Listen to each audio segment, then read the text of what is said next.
mí es un orgullo que se animen, que nos dediquen el tiempo para hablar sin censura. Saludo primero en esta mesa de diálogo a Sofía Lameiro, analista política. Saludos hasta Jalisco. Sofía, un abrazo. Hola Vicente, ¿qué tal? Un gusto estar aquí contigo y con todo tu auditorio.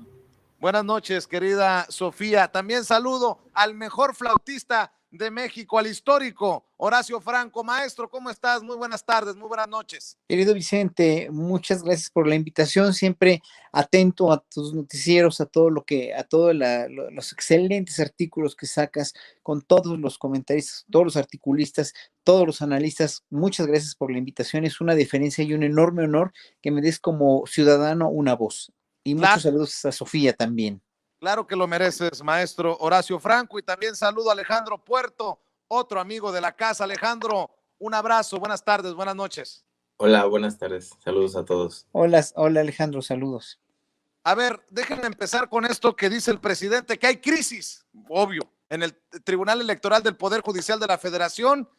Quitan a este magistrado Billetes y mandan al magistrado Borolas, un cercano a Felipe Calderón, un personaje que ya había sido calificado en 2016 como corrupto por el hoy presidente Andrés Manuel López Obrador. Sugiere el presidente en la mañanera que renuncien por dignidad todos. Dame tu opinión, Sofía Lameiro.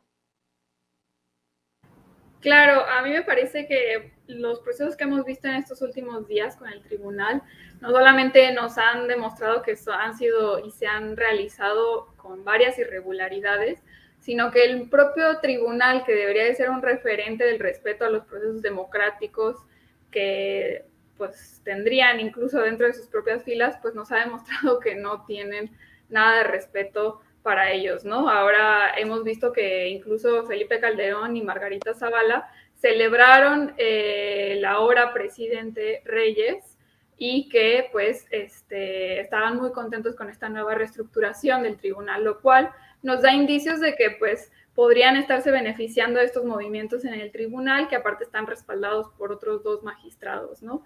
Pues esto también creo que habla de que es necesario que los propios magistrados pues no solamente aprendan del diálogo, sino que también empiecen a mejorar sus procesos internos y que, por ejemplo, ahora el anterior presidente dice que este procedimiento no iba a ser acatado, que no se habían hecho tales movimientos y que iban a volver a incidir en el diálogo, ¿no? Entonces, bueno, hay varias cosas que están sucediendo en el tribunal que me parece que demuestran poco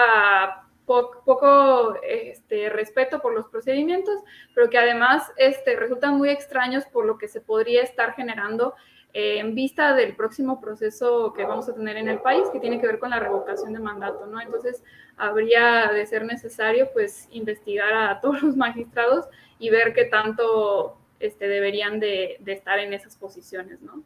Como digo en mi casa, me lleva la que me trajo, entendió el que entendió, maestro. Estamos saliendo de la consulta popular y criticando al INE por lo que no hizo o hizo mal, y ahora tenemos al tribunal también en crisis.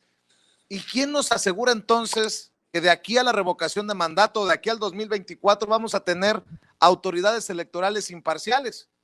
Estamos en una situación muy caótica, muy difícil, maestro. De plano, vimos ayer en esta discusión, en esta vergonzosísima exposición de las condiciones humanas de todo el tribunal, de todo el TRIFE, vimos que no hay un bloque bueno o un bloque malo, o sea, hay el malo y el peor, en verdad, ¿no? Con esto, en verdad, deja todavía más en clara la desconfianza que tenemos los ciudadanos en las autoridades y sobre todo en las autoridades judiciales. Es triste, es lamentable, es barato, es de quinta, pues, ¿no? Y si de por sí antes estábamos bastante decepcionados del sistema judicial, viendo ayer cómo están estos trapitos al sol sacados así de una manera tan obvia, tan humana, tan malamente humana. Digo, el humano tiene lados muy buenos, pero con esta condición humana tan degradada, tan infausta es la palabra, ¿no? Pues vemos que no podemos tener ni tantita más confianza en ninguna autoridad judicial, en nada del Poder Judicial, más que en unos cuantos, como bien siempre dice el presidente, no son todos, obviamente, pero yo creo, y estando la justicia y la impunidad como está en este país, es la mayoría, es una grandísima mayoría, como hemos visto cómo sale la gente de los procesos, cómo sale la gente impune, la gente que no debería estar, que debería estar en las cárceles, sale impune, como la misma fiscalía se está tardando tanto en los procesos judiciales, etcétera, etcétera, pues aquí en verdad es un, no sé, yo pensaría que es un 90 y tantos% de gente que no está funcionando. Es un sistema judicial muy disfuncional, muy enfermo, gravemente enfermo, tan enfermo como recibió Andrés Manuel López Obrador al país cuando empezó su mandato, ¿no? Pero en ese sentido, sí, como tú bien dices, Vicente, y bien lo señalas, es muy importante que, pues, que se apuren a tener realmente las autoridades judiciales pertinentes ya en una función, válgase la redundancia, funcional, en una posición funcional, en una labor funcional. Ya para las siguientes elecciones del año que entra, hay varias de gubernaturas también, aparte de la revocación del mandato. Y bueno, pues, ¿qué puedo decir, no? O sea, el hecho que se haya reunido hoy con Saldívar de la Rea, el presidente, pues dice mucho, obviamente han de haber hablado mucho de esto y de todas las cuestiones de qué se puede hacer, ¿no? Claro, nada más. De mi parte es decir, híjole, si el IFE está tremendo, ¿no? Está tremendo, pues el TRIFE, híjole, está, en verdad, sí fue como, pues a la altura de cómo deberían estar funcionando las instancias judiciales aquí, pues es un pleito de veras terrible, de quinta, de veras, un pleito de una condición humana degradante. José Luis Vargas, de hecho, ya presentó una controversia ante la Suprema Corte de Justicia de la Nación por su remoción como presidente del Tribunal Electoral del Poder Judicial de la Federación. Y nada más así como para ponerle la cerecita al pastel, hoy en la mañanera, Alejandro, el presidente recuerda que estos personajes son de los que no se han apegado a la austeridad republicana, que ganan más del doble de lo que gana el presidente de la República. Y en efecto, tanto los del INE como los del tribunal son de los amparados, pues para no cumplir con lo que quisiéramos millones de mexicanos. Alejandro, eso habla de la calidad moral, creo yo, es mi opinión, de estos personajes. Creo que más allá de la calidad moral de los magistrados en sí, esta situación revela dos cosas esencialmente. En primer lugar, quedaron evidenciadas las formas de hacer política del viejo régimen, es decir, estas chicanadas, porque no se les puede llamar de otra manera, no existe la figura de remoción dentro de la institucionalidad del tribunal. Entonces lo que hicieron fue aprovecharse de su posición, digamos, de anfitriones con poder para regular organismos colegiados, y se reúnen como organismo colegiado y toman una decisión que, a pesar de que se toma por mayoría, no deja de ser unilateral, porque no sale de su propia normatividad, es decir, no tiene una legitimidad que respalde esta decisión, ¿no? Y eso es negativo, nos da una muy mala imagen como país democrático, porque vicia los mecanismos que buscan regular el cumplimiento de las funciones orgánicas de la vigilancia electoral, ¿no? Y también deja claro un segundo problema, ¿no? Que es que existe un problema táctico para la Cuarta Transformación que no se reduce al Tribunal Electoral, sino que se amplía al Poder Judicial en sí mismo, en su conjunto.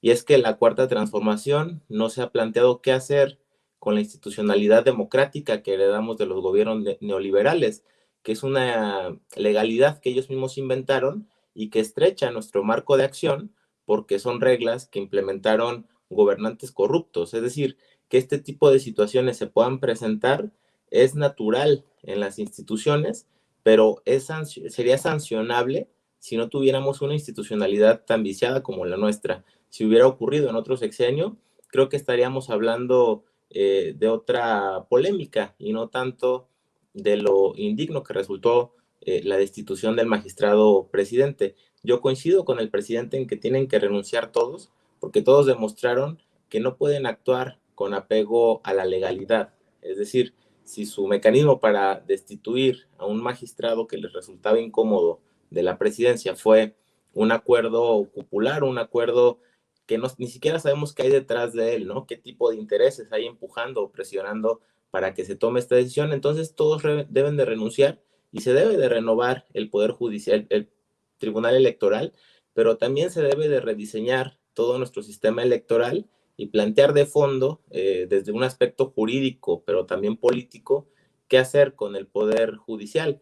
Digamos que estas situaciones se presentan en todos los procesos de transformación. Con Salvador Allende también se llegaron a presentar en otros ámbitos del Poder Judicial y dejaban ver que el dominio del campo institucional siempre pertenecía al adversario. Es decir, en Chile pertenecía a la burguesía y aquí la institucionalidad del Poder Judicial sigue perteneciendo al viejo régimen. Por eso los magistrados que están actualmente en la sala superior pertenecen a algún grupo político o fueron impulsados por algún partido político, ¿no? Yo creo que esta situación tiene una raíz política. Se busca alterar la estabilidad del gobierno de Andrés Manuel López Obrador mediante una acusación que creo que pronto va a asomar si queda el magistrado que se impuso a través de esta captura institucional de la presidencia, y es la idea de la sobrerepresentación legislativa de Morena. Va a haber un cuestionamiento de parte de algunos actores que quizás el tribunal quiera hacer eco para minar la legitimidad institucional de Morena. Esta idea de que Morena está sobrerepresentado en la Cámara de Diputados lo han deslizado toda la intelectualidad de Nexos, Woldenberg, Krause, entre otros, y también la han retomado ciertos actores políticos que buscan ganar posiciones dentro del poder legislativo, posiciones que no ganan mediante las urnas y las quieren arrebatar a través de estas cuestiones tan legaloides y tan cuadradas, ¿no? De esta manera creo que buscan minar la legitimidad de la Cuarta Transformación. Es importante que la Cuarta Transformación no pierda esto de vista. La legitimidad popular que tiene la Cuarta Transformación es muy importante, pero no es la única. Si se logra trastocar la legitimidad institucional que tiene la Cuarta Transformación, en el sentido de que ganó la representación en la Cámara de Diputados, una representación mayoritaria, y que eso no representa de ninguna manera un vicio de la división de poderes, pues entonces se perderá mucho. Entonces se tiene que hacer un gran trabajo y creo que el presidente de la República, incluso el propio Ricardo Monreal, mandaron señales muy atinadas, invitando a que se resolviera por la vía del diálogo, pero reconociendo que la instancia que lo puede resolver es la Suprema Corte, ¿no? Entonces creo que hay un comportamiento muy republicano de parte del Poder Ejecutivo que encabeza el presidente López Obrador, pero también de los representantes del Poder Legislativo, conducido actualmente por representantes de Morena, en donde reconocen que esta es una situación que no debe pasarse por alto, no es saludable y se debe de resolver a través del diálogo. Ahorita diría yo que la legitimidad en todo orden recae sobre el Poder Ejecutivo al dar estas señales de madurez y de capacidad política para resolver estas crisis institucionales que a nadie nos conviene. Creo que ahorita lo menos grave es cuánto cobran los magistrados. Creo que lo grave es que estén haciendo o estén cayendo en este tipo de actitudes justo cuando se vienen tantos procesos electorales y cuando precisamente uno de quienes se dice que están detrás del magistrado que se impuso mediante el golpe de Estado, pues está siendo investigado por la Unidad de Inteligencia Financiera, ¿no? Que es Roberto Gil Suárez. Entonces, son muchas coincidencias que nos deben de plantear como tarea general conservar y preservar la estabilidad institucional a toda costa. Yo creo que la vía correcta sí es que todos renuncien porque se ha perdido la confianza. Yo no creo que esos magistrados puedan garantizar certeza en ningún proceso electoral, ni equidad, ni nada, porque se ve que son partisanos, tienen prioridades, tienen intereses y los defienden a ultranza, ¿no? A tal grado de que incluso ellos mismos pusieron en riesgo su propia institución.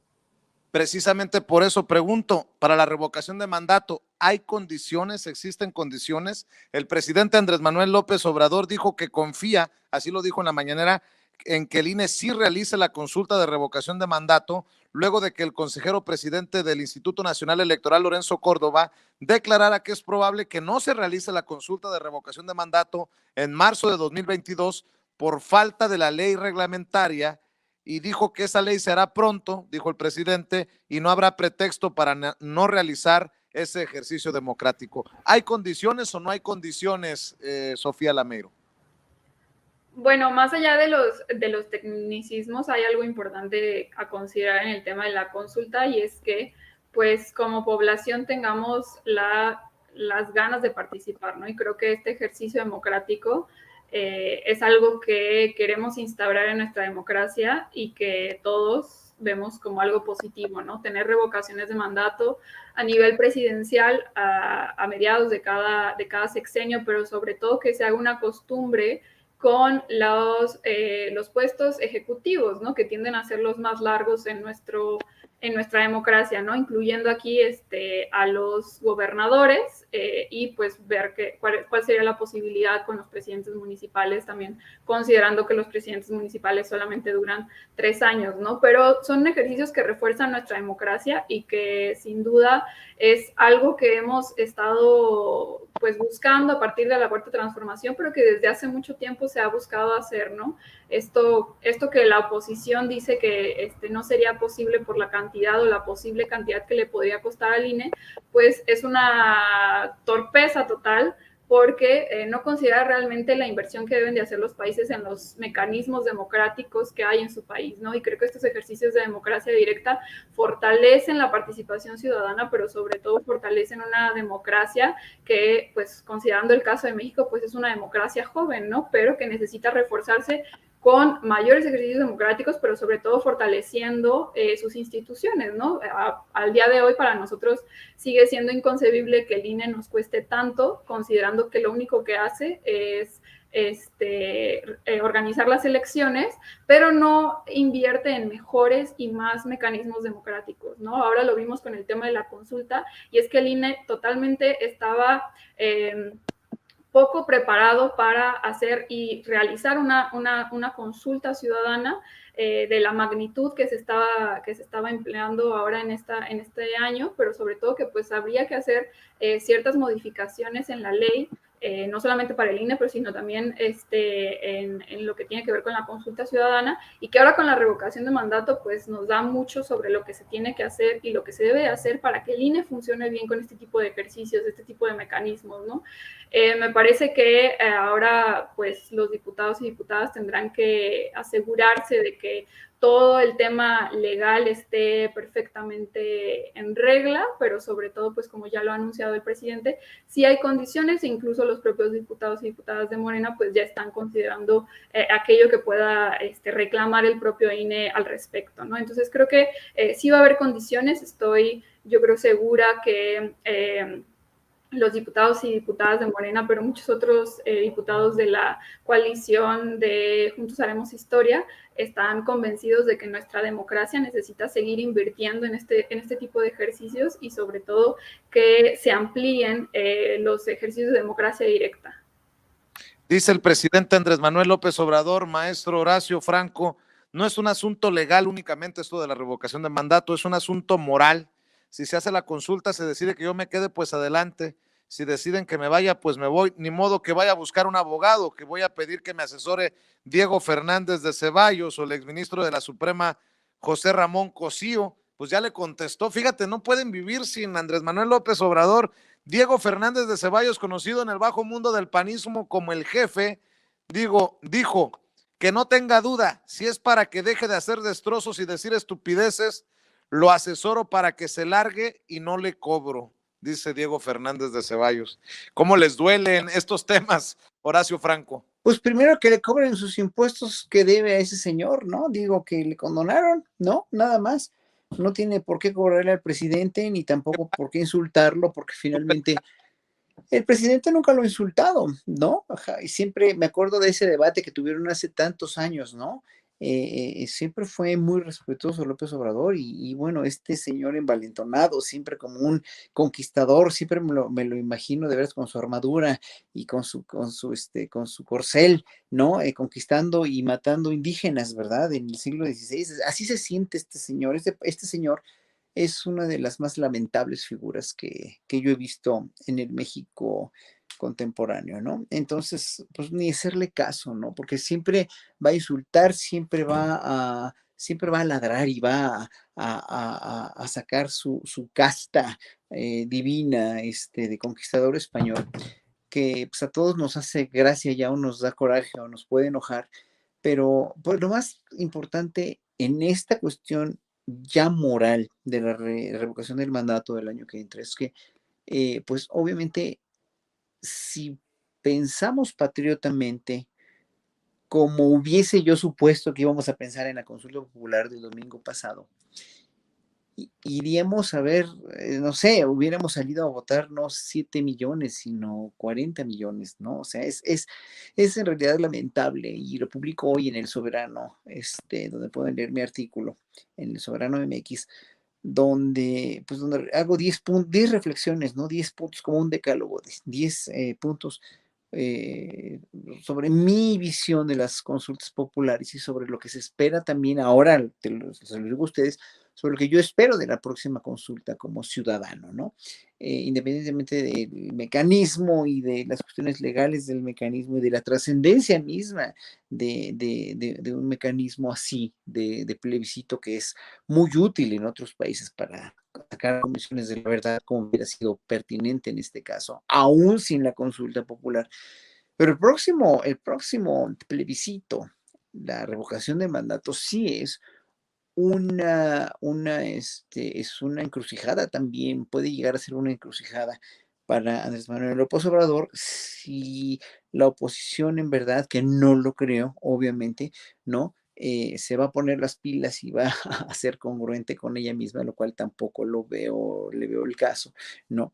Sin denostar, sin inventar noticias falsas, sin echar mierda, dijéramos, ¿no? Como se diría en francés, sin echar mierda, ¿no? Entonces, es ahí donde los ciudadanos de a pie, los ciudadanos sin este conocimiento que tienen mis dos colegas que están aquí, que son muy jóvenes y que los felicito porque saben mucho, son analistas políticos, cosa que yo no soy, y saben perfectamente muy bien cuál es su business, ¿no?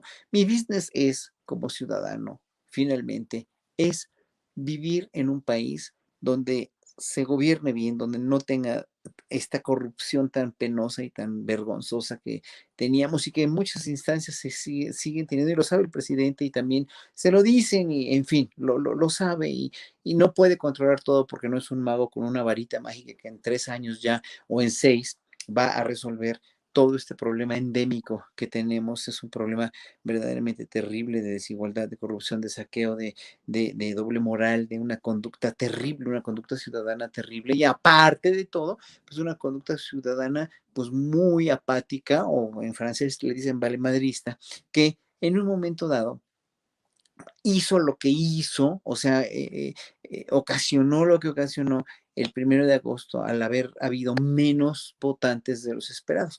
Entonces, obviamente, ya para el marzo de 2022 se tienen que establecer todas las cuestiones jurídicas que son pertinentes, obviamente, tienen que haber pasado ya este censo, ¿no? Esta encuesta que tienen que se tiene que aprobar, pues, la ley de revocación, el ejercicio ciudadano de revocación de mandato, pero pues puede ser un arma de dos filos para Andrés Manuel López Obrador, pero estoy seguro, y estoy tan seguro como él lo está, oyéndolo hablar todos los días en la mañanera, ¿no? Sobre esta revocación de mandato, que pues él se siente tranquilo porque está tranquilo en su conciencia de que está haciendo muchos cambios o está haciendo un gran bien al país. Eso lo podrán criticar con las peores groserías y los peores improperios en Twitter, todos los detractores que son pagados o no creen en él, o lo insultan o le dicen López o le dicen cualquier apodo bárbaro que se les pueda ocurrir, cualquier calificativo además, que es muy lamentable porque al insultar, yo creo que al insultar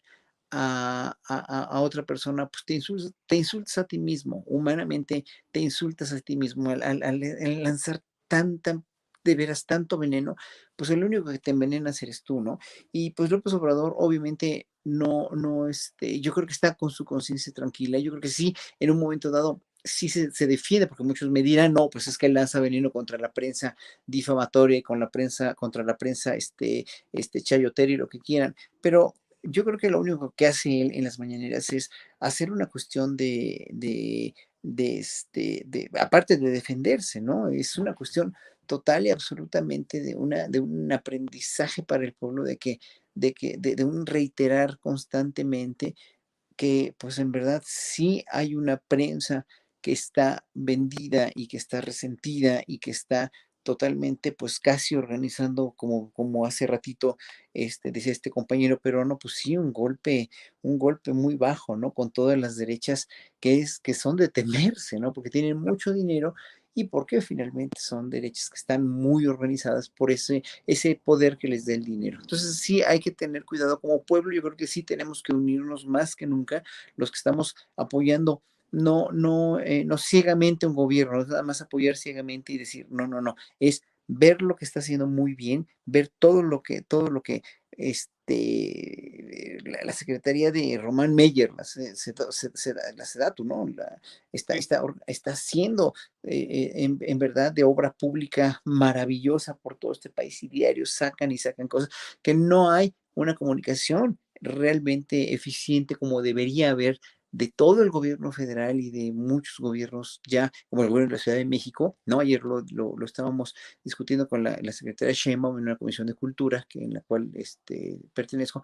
Deberían siempre promover y organizar mucho más sistemas de comunicación para que el pueblo esté enterado, ¿no? Nada más a partir de la mañanera, que es un ejercicio verdaderamente ejemplar, per se, deberíamos estar todos orgullosos que haya una mañanera así, porque cuántos presidentes del mundo tienen este ejercicio, ¿no? Obviamente, en ese sentido, Andrés Manuel es un garbanzo de libre, es una luz en el camino de un estadista que tiene esta comunicación, pero pues desgraciadamente los medios tradicionales pues se escudan obviamente y no quieren sacar todo lo que saca de información. Entonces, yo creo que tendrían que invertir de una manera mucho más, no invertir dinero, sino invertir mucha más organización para poder en verdad comunicar todo lo bien que están haciendo las cosas, ¿no? Y muchas cosas que están haciendo de veras muy, muy buenas y no solamente dejarse engañar por las noticias falsas de la oposición. Entonces, bueno, sí, la revocación de mandato obviamente es un ejercicio que tiene que ser un ejercicio absolutamente reivindicatorio y que el pueblo tiene que salir a votar ahora sí sin la flojera y el INE tiene que organizar bien las casillas para no desmotivar y se tiene que anunciar verdaderamente muy eficientemente, muy bien y la nueva Asamblea Legislativa pues en verdad poner todo lo que tiene que poner de su parte para que esto sea una consulta o un plebiscito muy exitoso. A ver, déjame volver a preguntar, Alejandro Puerto, ¿existen las condiciones para la revocación de mandato? Claro que existen, no residen únicamente en las instituciones electorales, aunque son ellas quienes tienen que organizarlo. Creo que la apuesta de Lorenzo Córdoba es que no se haga una consulta o un plebiscito donde el presidente salga ganador, porque eso redoblaría la fuerza del presidente, redoblaría su legitimidad y sin duda apuntalaría el proceso y el proyecto político de la Cuarta Transformación. Creo que en el fondo eso es lo que le preocupa a Lorenzo, quien desde hace meses está jugando a hacer campaña y promoción política personal y no quiere enfrentar un escenario donde el presidente salga con mayor legitimidad y mucho más respaldo social que la propia autoridad electoral y que el resto de las instituciones del país. Creo que el lado delicado sería esa combinación necesaria que es la movilización popular para que no ocurra lo que ocurrió con la consulta popular, que aunque fue un éxito y aunque el sí se impuso, la participación fue baja, un poco escasa, y en el proceso de revocación de mandato, obligatoriamente se tiene que demostrar que toda la ciudadanía, no importa si son de la oposición o si están a favor del presidente.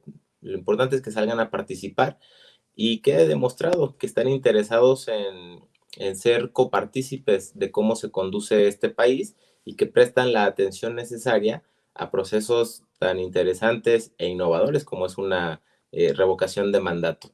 En lo que toca a las instituciones electorales, la verdad es que a pesar de ellas, México ha logrado avanzar. Son instituciones que jamás desde que existen han brindado alguna certidumbre. Como instituciones han sido fracasadas y esa es una realidad con la que tenemos que lidiar no solamente desde el 2006, sino desde antes, ¿no?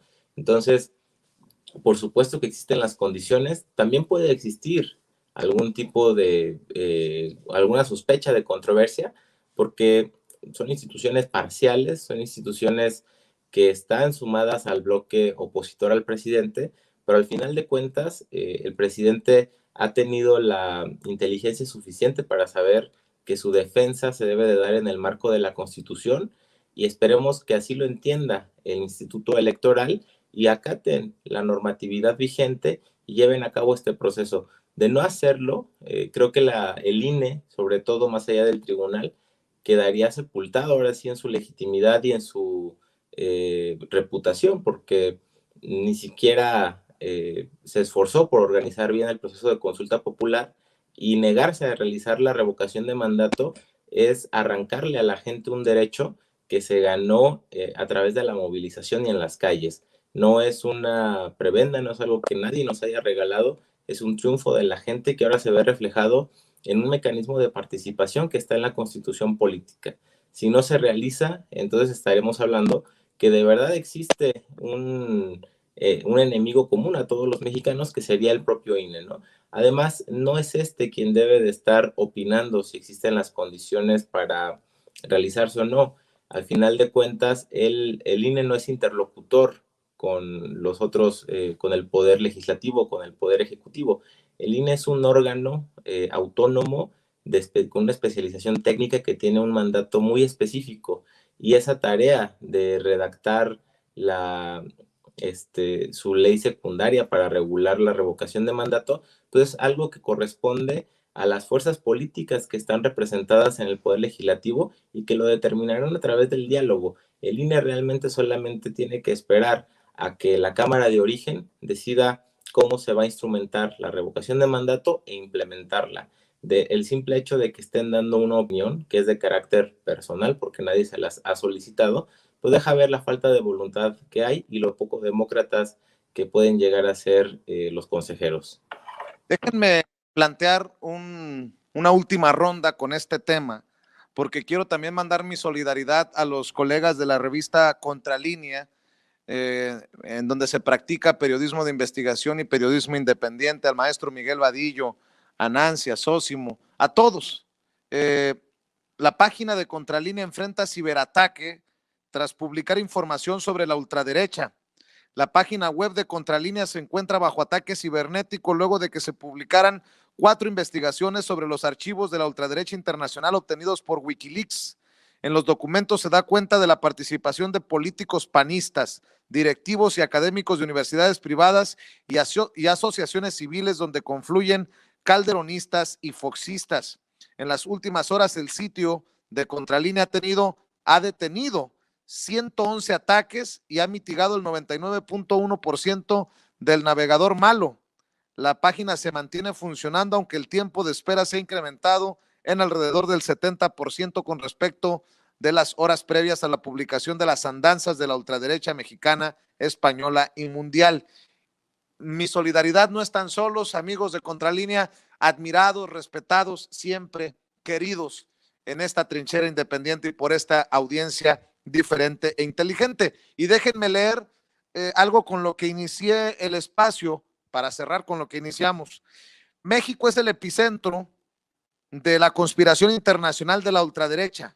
Wikileaks, en asociación con la revista Contralínea de México, El Fatto Quotidiano de Italia, Público de España y TAS de Alemania, reveló más de 17,000 archivos de las organizaciones españolas de ultraderecha, Hazte Oír y Citizen Go, sus donantes, su agenda y sus estrategias de penetración en las sociedades y los gobiernos de 50 naciones.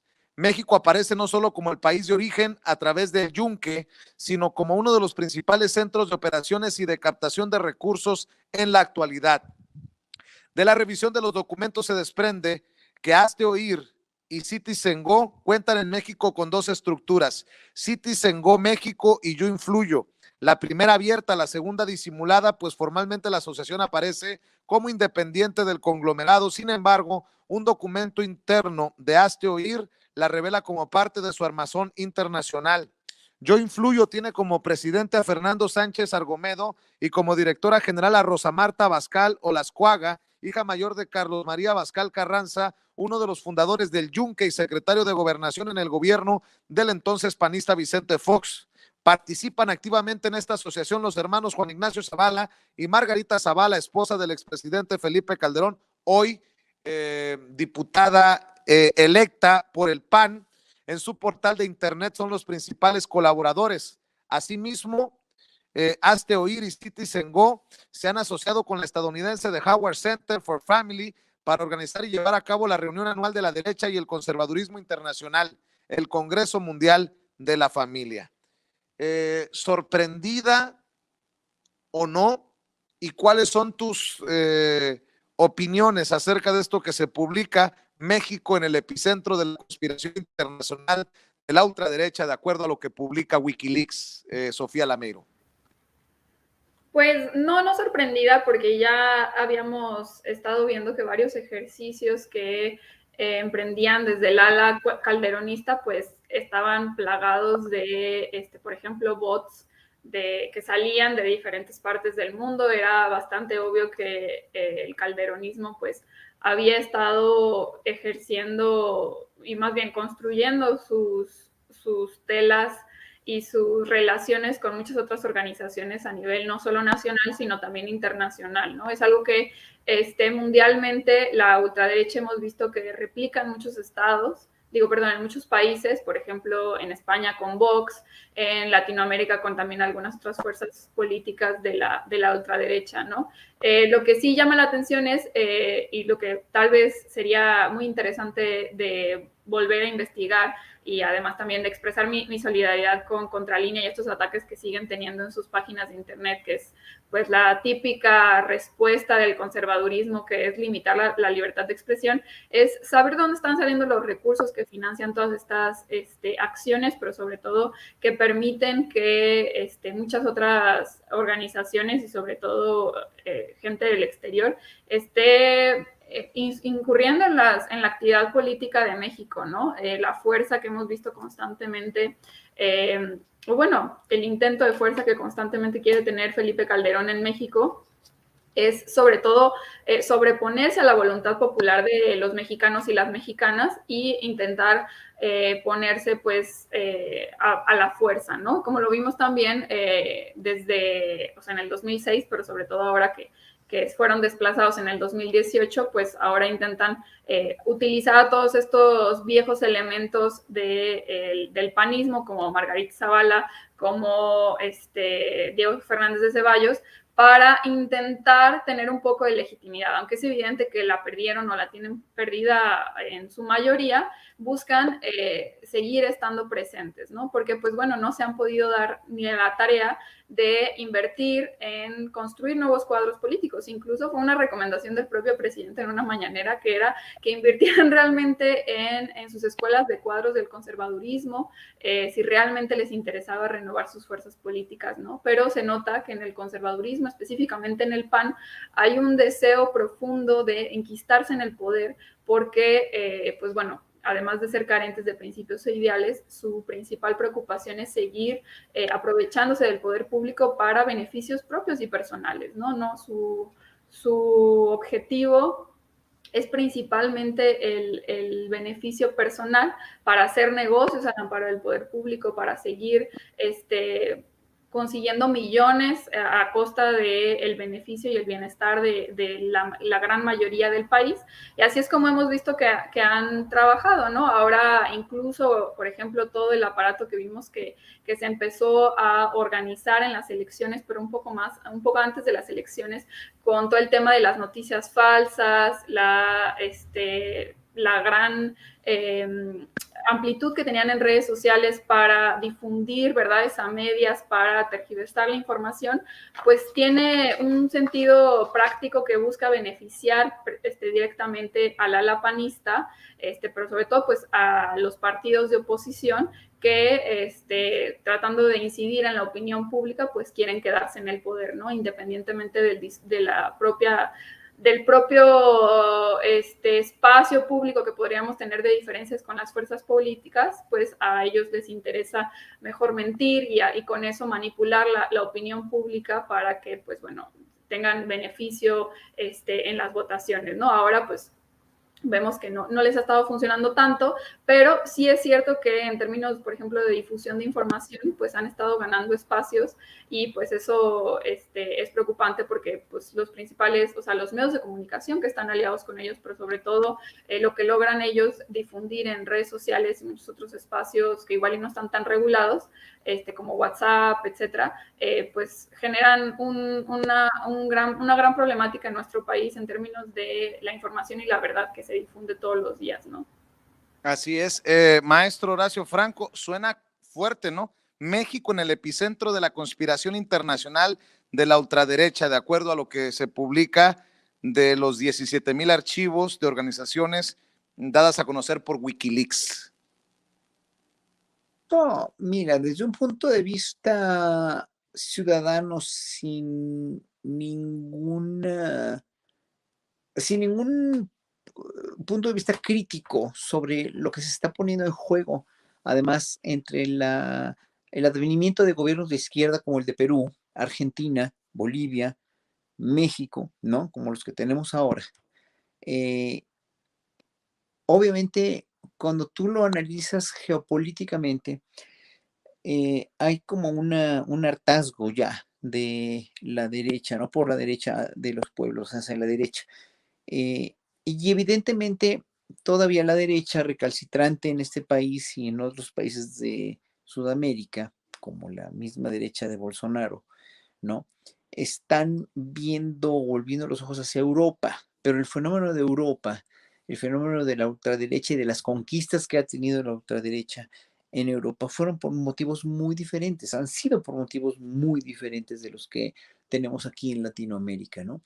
En Europa no están saqueándole su riqueza de una manera tan vil y tan despiadada como lo hicieron todas las derechas y todas las transnacionales norteamericanas, europeas y canadienses y hasta chinas que se coludieron con los gobiernos de esta región para saquear pues toda una región de enorme, pero enorme riqueza en recursos, ¿no? Hace poco tuve una discusión con un colega que sacó incluso, porque yo dije que precisamente antes de la consulta del 1 de agosto, que se me hace verdaderamente increíble que la clase media de México, ¿no? En especial hablo de la clase media de México porque la conozco mejor. A la clase media la han engañado incluso, o sea, toda esta clase media que votó en la Ciudad de México por partidos de derecha o en contra de López Obrador, le han visto la cara durante sexenios enteros, ¿no? Los neoliberales incluso desde antes, yo creo que desde antes, pero porque en verdad, si tú comparas la clase media mexicana con la clase media de Nueva Zelanda o de Holanda o de Dinamarca o de Suecia, que son países mucho más pobres que México en recursos. O sea, no me vayan a decir que Holanda es más rico que México. Entonces un compañero, o sea, un colega que escribe también se peleó conmigo, me la echó, me dice, ¿cómo te atreves a decir que México no es un país más rico cuando el Producto Interno Bruto de México no se compara con el de Australia o de Nueva Zelanda o el de... Espérame tantito, o sea, pero yo sé que los productos internos brutos de otros países son mucho más altos, pero el Producto Interno Bruto de México se ha visto dañadísimo por todo el saqueo que tuvimos y todo lo endeudado que dejaron estos gobiernos anteriores a este país, ¿no? Pero no quiere decir, o sea, imagínate un país que yo conozco perfectamente, como la palma de mi mano, como Holanda, porque allí viví, allí estudié, que lo único que tiene es gas natural, es lo único, nada más, y flores. Imagínense, y con eso, obviamente la clase media de Holanda nunca estuvo endeudada, nunca ha estado tan endeudada o endeudada como la clase media mexicana, que se la viven tomándole el pelo. ¿Por qué le toman el pelo? Pues porque nos hicieron creer que éramos clase media y nos hicieron, para vivir como clase media, nos hicieron endeudarnos con tarjetas de crédito hasta el tope, con réditos carísimos de los mismos bancos, ¿verdad? Coludidos también con las autoridades hacendarias y las autoridades gubernamentales en turno, ¿no? Nos hicieron comprar créditos hipotecarios carísimos, que siguen estando carísimos, ¿no? Es una de las cosas que debería hacer el gobierno de López Obrador, aplacar un poco a los bancos tan voraces, pero bueno, finalmente, ¿cuál clase media, hombre? O sea, a la clase media la empobrecieron, la fueron empobreciendo y le hicieron una clase muy, pero muy jodida desde hace muchos sexenios, ¿no? Entonces, obviamente, a lo que quiero decir con esto es que pues toda la clase media latinoamericana no se puede comparar con una clase media en Europa ni por equivocación, aunque ya le están pasando menos bien, obviamente desde los españoles que están tan mal administrados también, y luego los italianos, pero obviamente gracias a muchos factores, sobre todo la cuestión de los extranjeros que llegaron a Europa, se fue empoderando la derecha, ¿no? Porque pues obviamente los aceptaron refugiados de todos lados y empezaron a, dijéramos, a empobrecer o a desbalancear la economía que ya estaba bastante bien en los años 80 y 90, pero empezaron a llegar más y más trabajadores inmigrantes y estos empezaron a decir, bueno, a ellos se les da y por qué a nosotros no, ¿no? Entonces la riqueza está repartiéndose cada vez menos bien porque obviamente toda riqueza tiene un límite, ¿no? Y aún sin la corrupción que tenemos en México, pues Europa se empezó a desbalancear en ese sentido, también con las corrupciones tan grandes que tuvieron los españoles y muchos italianos y las colusiones con las mafias, etcétera, etcétera, pues fue ganando terreno la derecha, ¿no? Obviamente fue ganando lenta y paulatinamente ganando terreno la derecha. Si la derecha latinoamericana quiere ver a Europa como un ejemplo, pues no le va a dar resultado, según yo, porque finalmente las necesidades de los ciudadanos latinoamericanos son mucho más apremiantes y son mucho más encausadas a estar gobernadas por partidos de izquierda o por gobiernos de izquierda que defiendan nuestros recursos y que defiendan el saqueo permanente de hace tantos años de los gobiernos injerencistas, ¿no? Entonces, obviamente sí, da miedo, pero en un momento dado lo reflexionas y precisamente el mejor antídoto para que estas derechas no tengan cabida y no tengan una solución de volver a gobernar México, en este caso, el próximo sexenio, es uniéndonos mucho como pueblo y viendo precisamente, haciendo y fomentando día a día la mentalidad crítica de qué nos hicieron, qué está pasando con este gobierno y hacia dónde queremos ir. Es bien fácil la fórmula. ¿Qué nos hicieron? Pues nos devastaron, nos dejaron hechos verdaderamente una miseria y una tragedia, de saqueo, de corrupción, etcétera. ¿Qué están haciendo ahorita? Tratando de arreglar todo eso. ¿Hacia dónde vamos? Pues vamos hacia donde precisamente queremos ir como población, hacia una repartición equitativa de la riqueza y hacia un no injerencismo, perdón, de gobiernos, de gobiernos extranjeros para saquearnos y para tenernos como el patio trasero, etcétera, etcétera. Entonces, es muy fácil y cuando sabes eso dices no a la derecha, por favor, pero mucha gente todavía está muy ciega a esto y cree todavía y siente que lo que está haciendo López Obrador está mal encausado o está realmente mal comunicado o incluso que votaron por él, ¿no? Mucha gente que ha estado, con la que he estado en contacto, incluso con Ledesma, tuvimos una mesa redonda la semana pasada con una actriz, Damián Alcácer y yo con una actriz, y bueno, pues ella está decepcionadísima porque no ha visto en su entorno, no ha visto las mejoras que quería ver en 3 años. Pues es que no son 3 años, mamacita, no son 3 años, señores, son 6, 10 años en los que todo el desastre que dejaron se tiene que empezar a corregir. Yo creo que eso, en ese sentido, no soy patéticamente irrealista, sino yo creo que muy realista.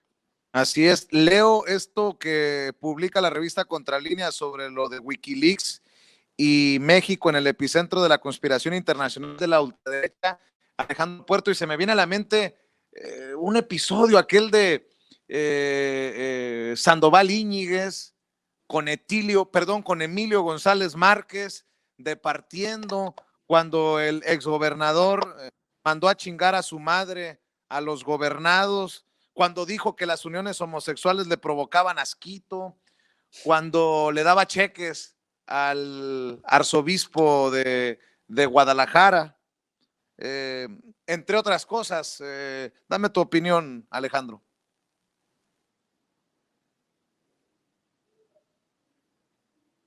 Alejandro, ¿me escuchas? Sí, es que me desactivaron el micrófono. Ah, perdón. Sí, y te recuerda a esos personajes porque están muy ligados a esta historia. De hecho, no es algo nuevo que México sea el epicentro de estas situaciones. A mediados del siglo pasado, Estados Unidos instaló dos centros de conocimiento, así lo llamaban, para combatir el comunismo, uno en Europa y otro aquí en Guadalajara. Y aquí en Guadalajara surge de ese centro de conocimiento la FEMACO, que era una federación estudiantil de corte conservador y anticomunista que buscaba combatir el pensamiento crítico en las instituciones de educación superior, ¿no? Y de esa historia de la FEMACO, de la injerencia norteamericana, nace también la Universidad Autónoma de Guadalajara, que es la primera universidad privada del país, nace casi a la par que el ITESO, y surgen por una división que hay al interior de los grupos conservadores, más bien de ciertos grupos de la iglesia, unos tendientes a la teología de la liberación que fundan el ITESO, y una ala muy conservadora, donde estaba Sandoval Íñiguez, que fundan la Universidad Autónoma de Guadalajara, los tecos, aquellos personajes tan oscuros que llegó a investigar, que llevan a investigar diferentes periodistas. Entonces, esta situación no es realmente nueva, creo que ahora tiene un tinte distinto, tiene un tinte muy diferente. Lo que ocurría a mediados del siglo XX era que México era, además de vecino de Estados Unidos, que es una situación que vamos a tener toda nuestra vida, era la puerta de entrada para exiliados de otros países o incluso para inmigrantes que buscaban llegar a Estados Unidos y empezar a impulsar visiones progresistas o revolucionarias de la realidad social, ¿no? E intentaban combatirlas en lo que Estados Unidos consideraba sus patios traseros.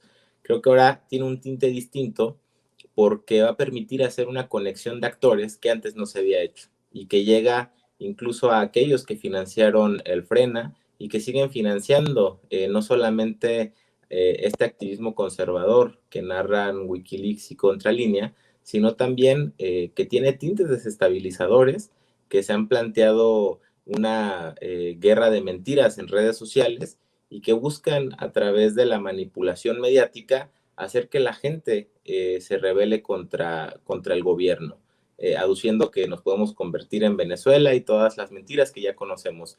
Y también nos plantea nos cuestiona más bien nuestra relación con Estados Unidos porque de la manera que sea, aunque no se trate a primera vista de recursos públicos, cosa que habría que investigar más, sí es un tema de injerencia, porque esto repercute en el acontecer diario de nuestra vida pública. Todos los días existen repercusiones o cuestionamientos que no son precisamente legítimos, no vienen de la gente, sino precisamente de estos ding dang que buscan imponer una visión de las cosas para beneficiar sus intereses, ¿no? Y los personajes que ahí se nombran, pues digo, qué mala selección hicieron porque son puros personajes con carreras políticas de verdad en plena derrota. Aunque Margarita Zavala haya ganado su distrito, no quiere decir que sea muy representativa del sector conservador, que curiosamente empieza a crecer y a ser muy representativo no solamente en Jalisco, sino en todo el país. Pero están escogiendo un sector conservador que no es que es derecha económica, pero no es derecha social. Entonces creo que eso explica en gran medida por qué han fracasado estos intentos de seguir esparciendo el pensamiento conservador aquí en México. Y a través de analizar esta red de personajes, esta red de intereses, pues vamos a dar con qué impulsa de verdad a muchos actores políticos. Yo te podría decir de entrada, el representante de Jalisco en la Coparmex a nivel nacional, Juan Arturo Covarrubias, pues es quien está detrás de Enrique Alfaro, quien está detrás de Pablo Lemus, de varios políticos de Movimiento Ciudadano, y que es muy amigo del cardenal Sandoval Íñiguez, que de cardenal no tiene nada, realmente él es un empresario inmobiliario más y es muy bueno para hacer negocios. Su labor de cardenal la ejerce en sus tiempos libres. Y asimismo también Emilio González Márquez. Entonces hay una conexión que hay que terminar de realizar para explicarnos que lo que ha pasado en los últimos 3 años aquí en el país tiene una explicación de más largo alcance, y también a tomar medidas necesarias y que se regulen este tipo de organizaciones. Creo que en México debe de prevalecer siempre la libertad de expresión, pero cuando la libertad de expresión tiende a crear organizaciones políticas que buscan desestabilizar gobiernos, pues es momento de ponerles un alto, y más cuando es con ideas extremistas y tan conservadoras. Estoy de acuerdo. Alejandro Puerto, ¿en dónde te sigue la gente que nos está viendo y escuchando? En Twitter estoy como Alejandro, EA-Puerto, en Facebook como Alejandro Puerto, y en YouTube también como Alejandro Puerto. No, si quieres darnos el de Sofía también y que el Perdón. tuyo. Mi querida Sofía Lameiro, ¿en dónde te encuentran a ti en redes? Me pueden encontrar en Twitter como Sofía No Sabía y en Facebook, Instagram y YouTube como Sofía Lameiro Díaz. Bueno, y el maestro Horacio Franco. Horacio, ¿en dónde te sigue la gente? ¿En dónde te comparte? Muchas gracias. Nada más antes de que quería redondear lo que decía el compañero Puerto, que nada más, estos sí son gente como dijo, en una derecha económica, pero también muy corrupta y muy poderosa. Entonces pueden corromper a quien sea y pueden contratar todos los hackers para hackear precisamente a revistas como Contralínea o medios como el tuyo o a los de Julio Astillero, los de Rompeviento. Entonces hay que tener simplemente mucho cuidado y bueno, pues solidaridad con Contralínea y con todos con Abadillo y a toda Sanansi, que son verdaderamente una prensa libre, tanto como la tuya y total y absolutamente confiable. Me pueden encontrar en Horacio Franco en Twitter, Horacio Franco Flautista en Facebook e Instagram. Y muchas gracias por la invitación. Muchas gracias, mi querido Alejandro, mi querido Horacio, mi querida Sofía. Nos vemos muy pronto en otra mesa aquí en Sin Censura. Les mando un abrazo. Buenas noches.